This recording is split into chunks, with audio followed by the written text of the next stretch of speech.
Nagsisinungaling siya. Yan ang buwelta ni Pangulong Bongbong Marcos kay dating Pangulong Rodrigo Duterte kaugnay ng mga aligasyon nito sa national budget. Hindi raw maipapasa ang panukalang pondo ng may mga blanco. Nasa frontline ng balitang yan, si Maricel Halili. He's lying. He's a president. He knows that you cannot pass a GAA without with a blank. He's lying. Ito ang sagot ni Pangulong Bongbong Marcos sa mga akusasyon ni dating Pangulong Rodrigo Duterte na may blank item sa pinirmahang 2025 national budget. Dahil naging Pangulo rin daw si Duterte, dapat daw alam niyang hindi ito pwede. Sa kasaysayan ng buong Pilipinas, hindi pinapayagan na magkaroon ng item ang GAA nang hindi nakalagay kung ano yung project at saka ano yung gastos, ano yung pondo. So, it's a lie.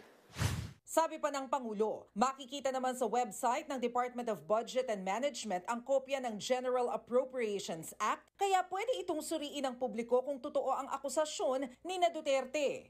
Tignan ninyo kung meron kahit isa para mapatunayan na tama ang sinasabi ko, kasinungalingan yan. Naunang tinawag na fake news ni Executive Secretary Lucas Bersamin ang paratang ni Duterte. Malisyoso raw ito at maituturing na kriminal. Wala raw kahit isang pahina sa 2025 national budget na iniwang blanco bago ito pirmahan ni Pangulong Marcos. Sa YouTube channel ni Davao City Mayor Baste Duterte, pinakita ni Davao City 3rd District Representative Isidro Ungab ang 13 blank items umano sa bicameral committee version ng budget. Buwelta ni dating Pangulong Rodrigo Duterte, hindi ito katanggap-tanggap. That is not a valid legislation. Kung nasa batas na yan, lumabas na yan ng blanco-blanco,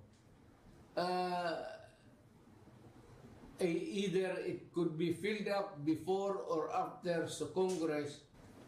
Kung sino man ang ano niyan, they have to give us the explanation. You can all go to jail for that. Para raw itong blankong tseke na pwedeng lagyan ng kahit magkanong halaga ni numan. Sa pinakitang dokumento ni Ungab, isa rito ang umano'y blankong alokasyon para sa Seed Buffer Stocking Program ng Department of Agriculture. Pero sa aktual na 2025 GAA, makikitang may alokasyon ng programang ito na 994 million pesos. Sabi rin ng DBM na ang blank items na pinakita sa video ay BICAM Committee report lang at hindi ang General Appropriations Act.